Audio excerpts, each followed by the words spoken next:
The new American right. Let's get dialed in.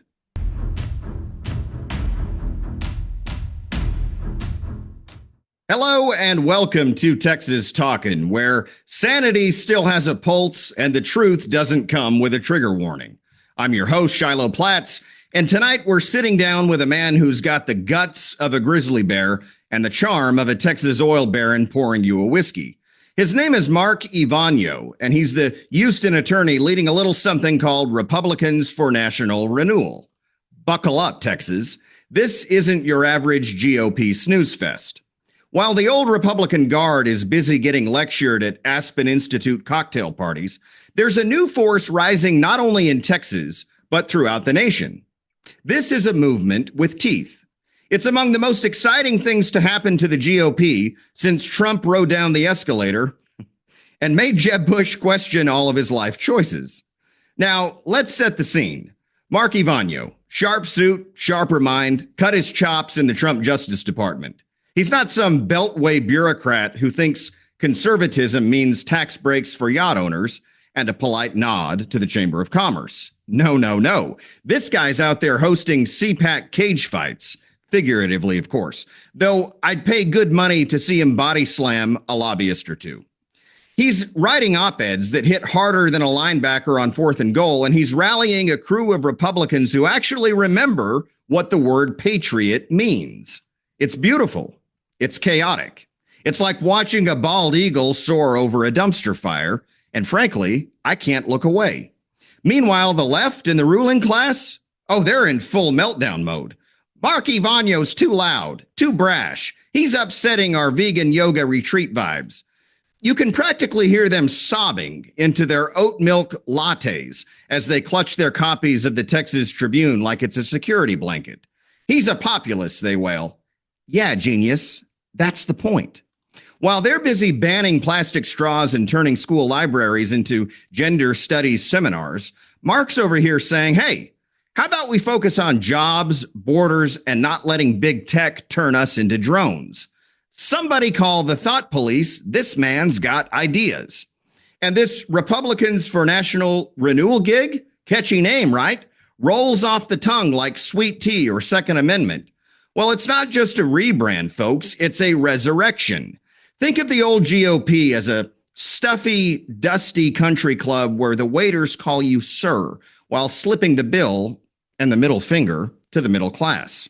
Mark and his posse, they're kicking the doors down, tossing the martini glasses, and turning the place into a honky-tonk for the forgotten American. It's less, let's compromise with the swamp, and more, let's drain it, pave it, and build a Buc-ee's on top. No more rolling over. No more reaching across the aisle just to get stabbed in the back. No more listening to Mitt Romney explain how losing with dignity is the real victory. No, sir. Here's the kicker. Ivanyo's not some lone cowboy riding off into the sunset. He's got a following, teachers, truckers, regular folks like you and I who are sick and tired of the rhino circus. You know the type, those squishy Republicans who'd rather grovel to CNN than fight for you.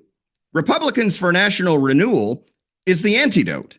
It's bold, it's loud, and it's got the kind of energy that makes you want to wave a flag and grill a steak, just to spite the vegans and climate alarmists. Now, I'm sure the elitists in D.C. are sipping their Pinot Noir, whispering, but what about decorum? Decorum? Folks, decorum went out the window when you let AOC turn Congress into a TikTok audition. Mark Ivanyo's not here to play nice with the cocktail crowd. He's here to win. And if that scares the establishment, good.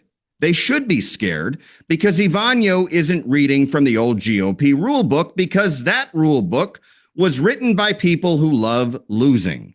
Ivanyo and the MAGA populist crowd aren't interested in managing America's decline.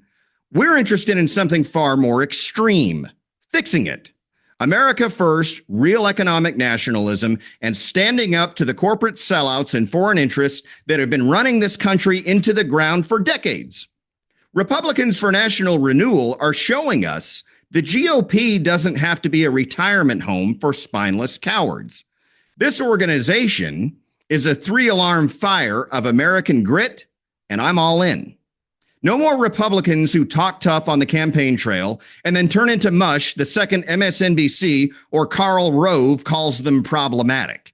No more of these weak-kneed Bush-era politicians who think compromise means surrendering on every issue while patting themselves on the back for being principled. The bottom line? The GOP of the future looks more like Mark Ivanyo and less like a Paul Ryan fundraising email. This isn't about nostalgia. It's about survival. And these guys? Well, let's just say they're here to fight, not to write strongly worded letters. The era of controlled opposition is over. The real right is right here, and we're just getting started. Mark Ivanyo joins me next. And joining me now is Executive Director of Republicans for National Renewal, Mark Ivanyo. Mark, thanks for coming on. Hey, Shiloh, thanks for having me. Yes, sir. So, Mark, tell us what people need to know about Republicans for National Renewal. Well, look, we are a political nonprofit organization dedicated to pushing the Republican Party away from the America Last establishment and more towards the America First grassroots. And so that means taking over the Republican Party from the local level to the state level to, of course, the federal level. And as you and your audience can imagine, that's probably never-ending work, right? But essentially what kind of gave us the motivation to even start this group was that we saw President Trump in his first term not only fighting against the radical left, which we expect, but also fighting people in his own party, having people support him openly and publicly in speeches, and then voting against his agenda half the time. And so we found it to be unacceptable, and we think that there should be this infrastructure within the party so that President Trump or other national populists can better effectuate their agenda. And so our mission has been to endorse candidates who are more in line with President Trump's agenda, the more populist, more conservative agenda.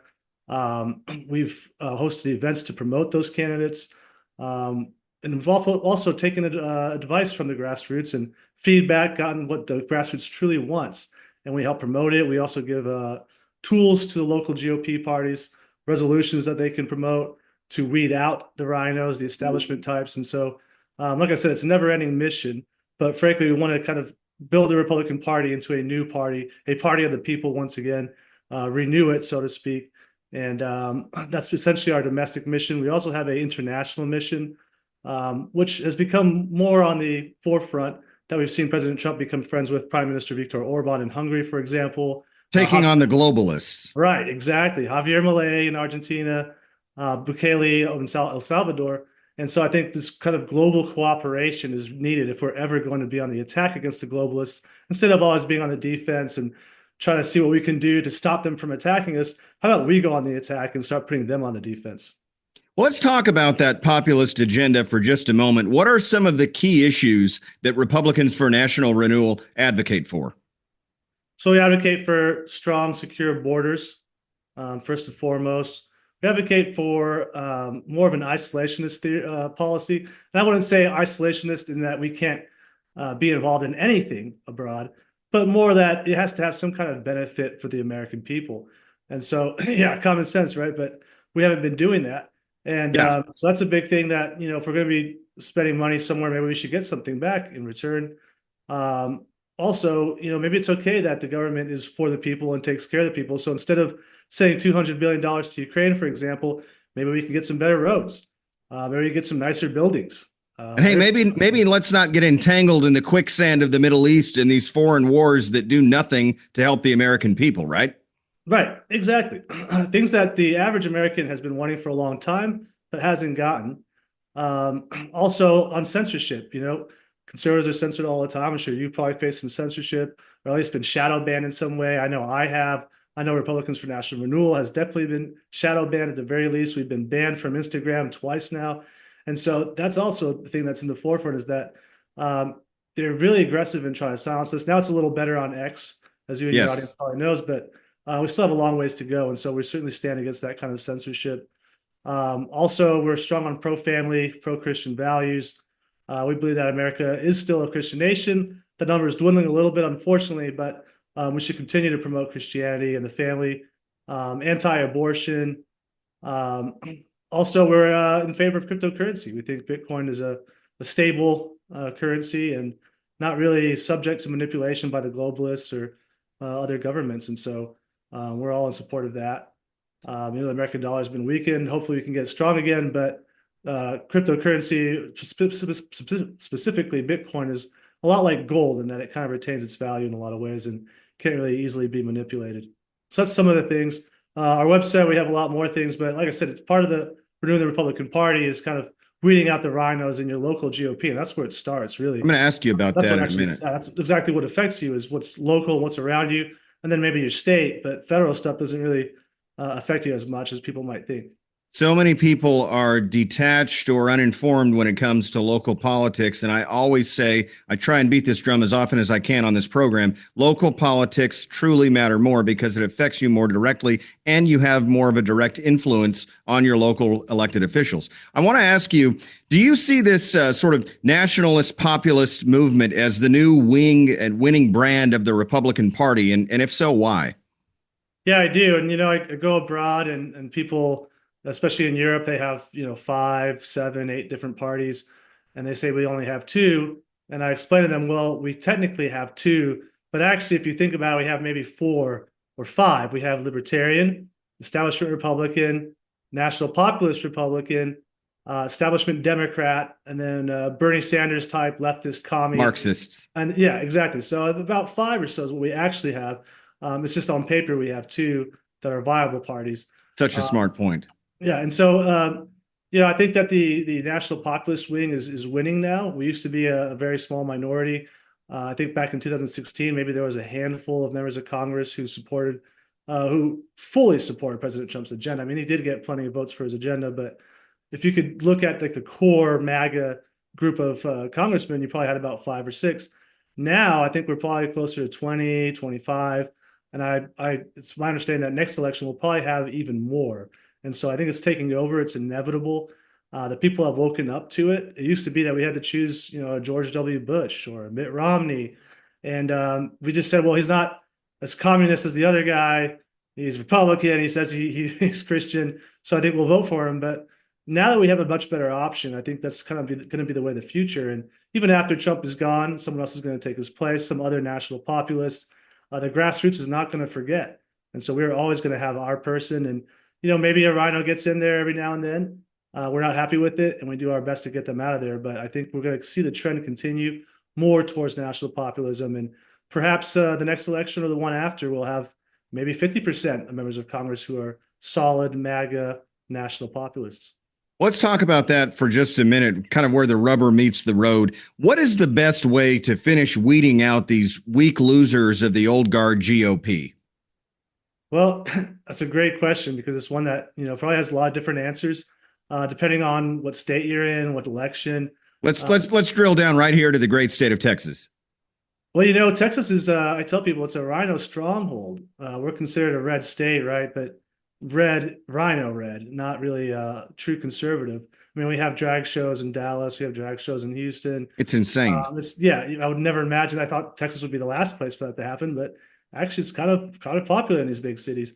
So we have to also have a lot of local grassroots groups that are very strong too. And so if people can get involved in those and help just expose the rhinos, you don't have to be overly vicious or anything. Just point out to the average Republican voter who's active in the party, like, hey, this person they're supporting the establishment. Hey, this person is trashing Trump in the back room over there.